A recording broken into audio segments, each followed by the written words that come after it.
એ કીર્તિ બાજુવાળા માસી આવ્યા છે, એ સાડી લેવા જવાનું કે છે. ના રે ના, મારે કઈ નથી જવું, મને તાવ આવે છે. તો કીર્તિ ના પાડી દઉં ને એ માસીને.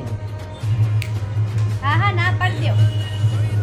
એ પ્રિયોશામાં સાડી લેવા જવાનું કહેતા હતા. ત્યાં 1200 વાળી સાડી છે ને 600 રૂપિયામાં જ આપે છે. અરે માત્ર 600 રૂપિયામાં સાડી, મારે પણ જવું પડ્યો છે સાડીમાં.